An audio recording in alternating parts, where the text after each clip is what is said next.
கௌசிக பஞ்சபூச்சி ஜோதிட நேயர்கள் அனைவருக்கும் ஜோதிடர் விஜயகுமாரின் அன்பு வணக்கங்கள். போன பதிவுள்ள திருமண தடையை பற்றி பார்த்தோம்.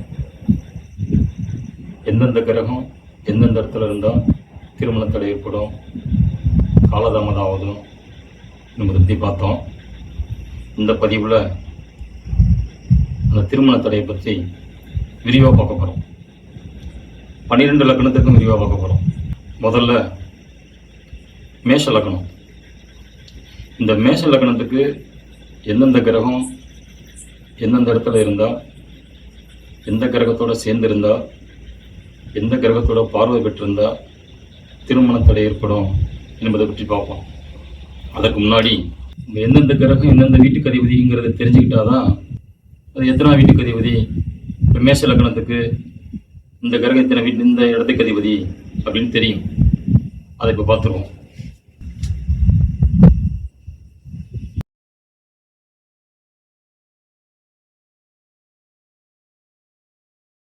அதாவது இது மேஷம், ரிஷபம், மிதுனம், கடகம், சிம்மம், கன்னி, துலாம், விருச்சிகம், தனுசு, மகரம், கும்பம், மீனம். இந்த சிம்மத்துக்கு அதிபதி சூரியன், இந்த கடகத்துக்கு அதிபதி சந்திரன், இந்த மிதுனத்துக்கும் இந்த கன்னிக்கு அதிபதி புதன் பகவான், இந்த ரிஷபத்துக்கும் இந்த துலாத்துக்கும் சுக்கிர பகவான், இந்த மேஷத்துக்கும் இந்த விருச்சிகத்துக்கும் செவ்வாய் பகவான், இந்த மீனத்துக்கும் இந்த தனுசுக்கும் குரு பகவான், இந்த மகரத்துக்கும் கும்பத்துக்கும் சனி பகவான். இப்போ இந்த மேச லக்னத்தை பற்றி பார்ப்போம். இந்த லக்னம் எங்கே இருக்கோ அதுதான் 1ஆம் இடம். மேஷம், ரிஷபம், மிதுனம், கடகம், சிம்மம், கன்னி, துலாம், விருச்சிகம், தனுசு, மகரம், கும்பம், மீனம். இப்போ இந்த லக்னம் எங்கே இருக்கோ அதான் 1. அப்போ இந்த லக்னத்துக்கு 2க்கு அதிபதி சுக்கிரன், 7க்கு அதிபதி சுக்கிரன், 8க்கு அதிபதி செவ்வாய், 11க்கு அதிபதி சனி. அப்போ 10, 11க்கு அதிபதியாக வந்துடுறார் சனி பகவான். நம்ம 11ஆம் இடம் மட்டும் எடுத்துக்கிறோம். அப்போ 2, 7, 8, 11. இந்த 2, 7, 8, 11 கூடியவங்க சேரக்கூடாது, பார்க்கக்கூடாது, பரிவர்த்தனை ஆகக்கூடாது. இந்த 7 கூடையன் 11ஆம் இடத்துலையும், இந்த 11ஆம் இடத்துக்கு அதிபதியாக இருக்கக்கூடிய ஒரு சனி பகவான் இந்த 7ஆம் இடத்துலையும், 8க்கு அதிபதி 7ஆம் இடத்துலையும், 7க்கு அதிபதி 8ஆம் இடத்துலையும், 2க்கு அதிபதி 11ஆம் இடத்துலையும், 11க்கு அதிபதி 2ஆம் இடத்துலையும், இந்த 8க்கு அதிபதி 11ஆம் இடத்துலையும், 11க்கு அதிபதி 8ஆம் இடத்துலையும் இருக்கக்கூடாது. இருந்தால் திருமண தோஷத்தை கொடுப்பாங்க. எப்படின்னா, இந்த 7க்கு அதிபதி சுக்கிரன், அவர் இங்கே இருக்காருன்னு வச்சுப்போம். இப்போ இந்த 7க்கு அதிபதி சுக்கிரன் இந்த இடத்துல இருக்காரு. இந்த 8க்கு அதிபதி செவ்வாய் இங்கே சேர்றாரு. அப்போ இந்த 7க்கு அதிபதியாக இருந்த சுக்கிரனும் 8க்கு அதிபதியாக இருக்கக்கூடிய செவ்வாயும் 2 பேரும் ஒரே வீட்டில். இந்த 7ஆம் இடங்கிறது கலத்திர ஸ்தானம், 8ஆம் இடங்கிறது மாங்கல்ய ஸ்தானம், ப்ளஸ் 2க்கு அதிபதி சுக்கிரன் குடும்பாதிபதி. இந்த சுக்கிரன் இந்த லக்னத்துக்கு கலத்திர சனாதிபதியாக வந்துடுறாரு, கலத்திர காரகனாகவும் வந்துடுறாரு. அப்போ கலத்திர காரகன் குடும்பாதிபதியாக இருக்கிற சுக்கிரனோட மாங்கல்ய சனாதிபதியாக இருக்கக்கூடிய செவ்வாய் கூட சேர்ந்தனால திருமண தோஷத்தை கொடுத்துருவார். இதே சுக்கிரன் செவ்வாய் இந்த 2 பேரும் சேர்ந்து இந்த இடத்துல இருந்தாலும், இதே சுக்கிரன் செவ்வாய் இந்த 2 பேரும் சேர்ந்து இந்த இடத்துல இருந்தாலும், அதே மாதிரி சுக்கிரன் செவ்வாயும் சேர்ந்து இந்த இடத்துல இருந்தாலும், அதே மாதிரி சுக்கிரன் செவ்வாயும் சேர்ந்து இந்த இடத்துல இருந்தாலும், அதே மாதிரி சுக்கிரன் செவ்வாயும் சேர்ந்து இந்த இடத்துல இருந்தாலும், அப்போது இந்த சுக்கிரன் செவ்வாய் சேர்ந்து லக்னத்திலேயோ, லக்னத்துக்கு 2ஆம் இடத்துலையோ, லக்னத்துக்கு 6ஆம் இடத்துலையோ, லக்னத்துக்கு 7ஆம் இடத்துலையோ, லக்னத்துக்கு 8ஆம் இடத்துலையோ, லக்னத்துக்கு 11ஆம் இடத்துலையோ இருந்தால் திருமண தோஷத்தை கொடுத்துருவாங்க. திருமண தடை ஏற்படும், திருமணம் காலதாமதமாகும். இது ஒன்று. இதே சுக்கிரனோட சனி சேர்ந்தார். இப்போ இந்த சுக்கிரனோட சனி சேர்ந்திருந்தா இந்த இடத்துல சனி சேர்ந்திருந்தாலும் அதே மாதிரி இங்கே, அதே மாதிரி இங்கே, இங்கே, இந்த இடம்,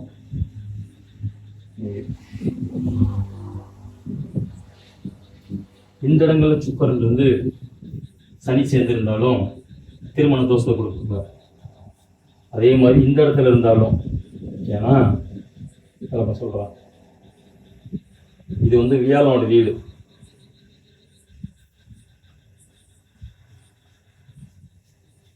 இது வந்து வியாழனோட வீடு, இதுவும் வியாழனோட வீடு. இந்த வியாழனோட வீட்டில் வியாழனுங்கிறது தேவகுரு, சுக்கரன் வந்து அசுரகுரு. அசுரகுருவாக இருக்கக்கூடிய சுக்கரன் தேவகுருவாக இருக்கக்கூடிய வியாழனோட வீட்டில் இருந்து இந்த குரு பகவானுக்கு இந்த சனி வந்து சண்டாளர், அதாவது குருவும் சனியும் குரு சண்டாளர்கள் அப்படின்னு சொல்கிறோம் ஜோதிடத்தில். அப்போ அசுரகுருவாக இருக்கக்கூடிய சுக்கர பகவான் தேவகுருவாக இருக்கக்கூடிய வியாழனோட வீட்டில் இருந்து இந்த சண்டாளக்காரன் இருக்கக்கூடிய ப்ளஸ் 11ஆம் இடத்துக்கு சனி சேர்ந்தாலும் திருமண தோஷத்தை கொடுத்துட்றாங்க. அப்போது இந்த மேச லக்கணத்துக்கு மேசத்தில் சுக்கரன் சனி இருந்தாலும், லக்கணத்துக்கு 2ஆம் இடம் சனி சுக்கரன் இருந்தாலும், லக்கணத்துக்கு 6ஆம் இடத்துல சனி சுக்கரன் இருந்தாலும், லக்கணத்துக்கு 7ஆம் இடத்துல சனி சுக்கரன் இருந்தாலும், லக்கணத்துக்கு 8ஆம் இடத்துல சனி சுக்கரன் இருந்தாலும், லக்கணத்துக்கு 9ஆம் இடத்துல சனி சுக்கரன் இருந்தாலும், லக்கணத்துக்கு 11ஆம் இடத்துல சனி சுக்கரன் இருந்தாலும், லக்னத்துக்கு 12ஆம் இடத்துல சனி சுக்கரன் இருந்தாலும், இந்த மாதிரி இருந்தால் மேஷ லக்னத்துக்கு திருமண தடையை கொடுத்துருவாங்க. அடுத்து சுக்கரனோட இந்த இடத்துல வியாழன் இருந்தால், இந்த சுக்கரனோட இந்த இடத்துல வியாழன் இருந்தால், இந்த இடத்துல வியாழன் இருந்தால், இந்த இடத்துல வியாழன் இருந்தால், இங்கே வியாழன் இருந்தால், இது 8ஆம் இடத்துலேயும் வியாழன் இருந்தால், அப்போ இந்த இடத்துல இருக்கும்போது கொடுக்க மாட்டாங்க. இதையும் எடுத்துருவோம். இப்போ இந்த சுக்கரனோட வியாழன் சேர்ந்திருந்தா, இந்த இடத்துல அசுரகுரும் தேவகுரும் ஒரே வீட்டில் சுக்கரனும் வியாழனும், அதாவது வியாழனோட வீட்டில். இந்த இடத்துல சுக்கரனும் வியாழனும் ஒரே வீட்டில் சுக்கரோட வீட்டில். இந்த இடத்துல சுக்கரன் நீசம் பெற்று போகிறாரு, அதாவது கெட்டு போகிறாரு. இந்த இடத்துல சுக்கரனும் வியாழனும் ஒரே வீட்டில். இந்த இடத்துல சுக்கரனும் வியாழனும் ஒரே வீட்டில், அதாவது சுக்கரோட வீட்டில். இந்த இடத்துல சுக்கரன் வியாழனும் ஒரே வீட்டில், அதாவது 8ஆம் இடத்துல. 8ஆம் இடம் வந்து மாங்கல்ய ஸ்தானம். அந்த இடத்துல இருந்தாலும், அதாவது 9ஆம் இடத்துல சுக்கரன் வியாழனும், அதாவது தேவகுருவாக இருக்க வியாழனோட வீட்டில் அசுரகுரு சுக்கரன் சேர்ந்து இந்த மாதிரி இருந்தாலும், அப்போ லக்னத்துலேருந்து 2ஆம் இடத்துல, 6ஆம் இடத்துல, 7ஆம் இடத்துல, 8ஆம் இடத்துல, 9ஆம் இடத்துல, 12ஆம் இடத்துல இந்த இடங்களில் வியாழன் சுக்கரன் சேர்ந்திருந்தாலும் திருமண தடையை கொடுத்துருவாங்க, திருமண தோஷத்தை கொடுப்பாங்க, காலதாமதம் ஏற்படும். அதே மாதிரி சுக்கரன் என்ன சொல்லிட்டேன், சந்திரன் சுக்கரன், அதாவது சந்திரன் சுக்கரன் இங்கே இருந்தாலும், சந்திரன் சுக்கரன் இங்கே இருந்தாலும், சந்திரன் வியாழன் இங்கே இருந்தாலும், சந்திரன் வியாழன் இங்கே 7ஆம் இடத்துல இருந்தாலும் திருமண தோஷத்தை கொடுப்பாங்க, அது தடையை கொடுப்பாங்க அப்படின்னு சொல்லிட்டோம். அதே மாதிரி இந்த குடும்பாதிபதி, இந்த 11க்கு அதிபதி, இந்த 8க்கு அதிபதி, இந்த 3 கிரகம் சேர்ந்திருந்தாலும், அதாவது லக்னத்துக்கு 2க்கு அதிபதி சுக்கரன் ப்ளஸ் 7க்கு அதிபதி சுக்கரன், 8ஆம் இடத்துக்கு அதிபதி செவ்வாய், 11க்கு அதிபதி சனி, குடும்பாதிபதி, கலத்திர சனாதிபதி, கலத்திரகாரன் சுக்கரன், மாங்கல்ய சனாதிபதி செவ்வாய், இந்த 11ஆம் இடத்துக்கு அதிபதி சனி பகவான். இந்த 3 கிரகமும் சேர்ந்திருந்தாலும் அல்லது ஒருத்தரை பார்த்துக்கிட்டு இருந்தாலும் திருமண தோஷம் ஏற்படுங்கிறாங்க. இப்போ உதாரணத்துக்கு இந்த இடத்துல சுக்கரன் இருப்பாருன்னு வச்சுப்போம், இந்த இடத்துல செவ்வாய் இருக்காருன்னு வச்சுப்போம், இந்த இடத்துல சனி இருக்காருன்னு வச்சுப்போம். அப்போ 2 கூடையும் 7 கூடையும் சுக்கரன் 2ஆம் இடத்துல, 8ஆம் இடத்துக்கு அதிபதியாக இருந்த ஒரு செவ்வாய் மாங்கல்ய சனாதிபதி லக்னத்துக்கு வந்து 11ஆம் இடத்துல. இப்போ இந்த 11க்கு அதிபதியான சனி பகவான் வந்து லக்னத்துக்கு 8ஆம் இடத்துல. இப்போ இந்த சனியும் சுக்கரனை பார்க்குறாரு, சுக்கரனும் சனியை பார்க்குறாரு, இந்த செவ்வாய் 4ஆம் பார்வை சுக்கரனை பார்க்குறாரு. இந்த மாதிரி இருந்தாலும் திருமண தோஷத்தை கொடுப்பாங்க, திருமண தடையை கொடுப்பாங்க, காலதாமதம் ஏற்படும். அதே மாதிரி ஒரு மேச லக்னம்னு வச்சுக்குவோம், இந்த இடத்துல சனி இருந்தால் நீசம் பெற்று போகிறார், இந்த இடத்துல சனி பகவான் இருந்தால் நீச்சம், இந்த இடத்துல சனி பகவான் இருந்தால் உச்சம். அப்போ இந்த நீசம் பெற்ற சனி பகவான் இந்த இடத்துல இருந்து சுக்கரோட நட்சத்திரம் வாங்கி இருந்தால் சுக்கரன் சேராட்டியும் திருமண தடை கொடுப்பார். அடுத்து இந்த இடத்துல சனி பகவான், அதாவது லக்னத்துக்கு 1 இருக்கிறத பார்த்தோம். இப்போ 7ஆம் இடத்துல சனி இருக்குன்னு வச்சுப்போம். இந்த இடத்துல சனி இருந்தால் விசாக நட்சத்திரம், அதாவது வியாழனோட நட்சத்திரம். இந்த விசாகத்தோட நட்சத்திரம் வாங்கி இந்த இடத்துல சனி பகவான் இருந்தாலும் திருமண தோஷத்தை கொடுப்பார்.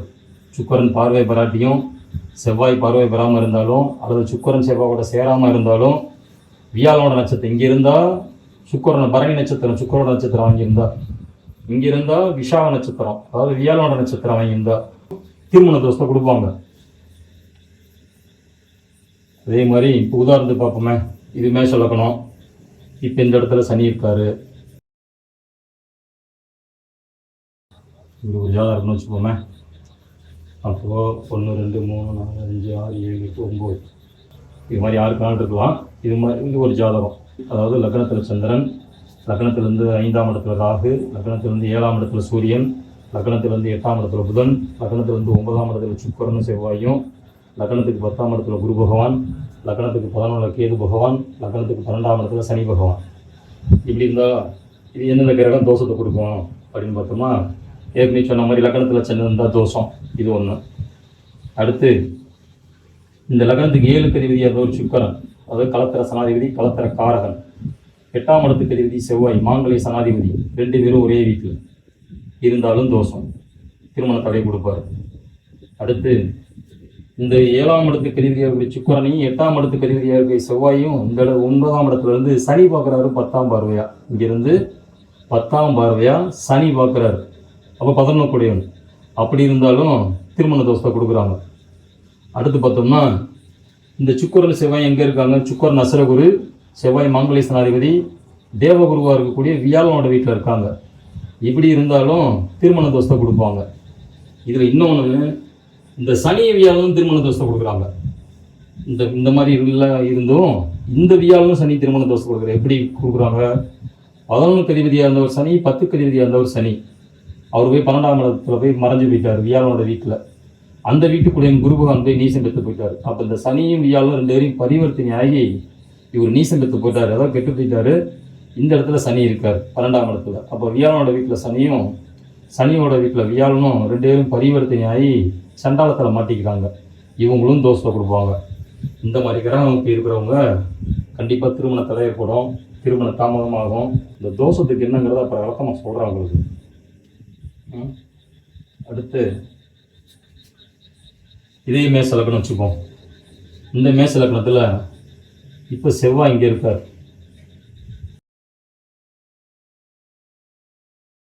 இந்த மேச லக்னத்துக்கு இந்த மாதிரி ஒரு கிரகம் இருக்குன்னு வச்சுப்போமே. இப்போ பாருங்க, இந்த லக்னத்துக்கு 7ஆம் இடமும் 8ஆம் இடமும் சுத்தமாக இருக்குது. அப்போ நம்ம என்ன சொல்கிறோம்? ஒரு ஜாதகத்தில் 7ஆம் இடமும் 8ஆம் இடமும் சுத்தமாக இருந்தால் நல்லது அப்படின்றோம். ஆனால் இந்த லக்னத்துக்கு இந்த மாதிரி கிரக அமைப்பில் உள்ளவங்களுக்கு 7ஆம் இடமும் 8ஆம் இடமும் சுத்தமாக இருக்குது. ஆனால் திருமண தடையை கொடுக்கும். 7ஆம் இடம் 8ஆம் இடம் சுத்தமாக இருந்தாலும் இந்த ஜாதக அமைப்பு உள்ளவங்களுக்கு திருமண தடை ஏற்படும், திருமண காலதாமதம் ஆகும். எப்படி? இப்போ இந்த 7க்கு அதிபதியாக இருக்கக்கூடியவர் சுக்கிரன், அதாவது கலத்தர 7க்குடையவர் சுக்கிரன், கலத்தர சனாதிபதி. அந்த சுக்கிரனை செவ்வாய் பார்க்குறாரு 4ஆம் பார்வையா. 8க்குடைய மாங்கல்ய சனாதிபதியாக இருக்கக்கூடிய செவ்வாய் பகவான் 4ஆம் பார்வையாக பார்க்குறார். அப்போ திருமண தோஷத்தை உண்டு பண்ணுறார். அடுத்து இந்த சுக்கிரன் இந்த இடத்துல இருக்கும்போது புனர்பூச நட்சத்திரம் வாங்கியிருந்தார். புனர்பூசங்கிறது வியாழனோட நட்சத்திரம்.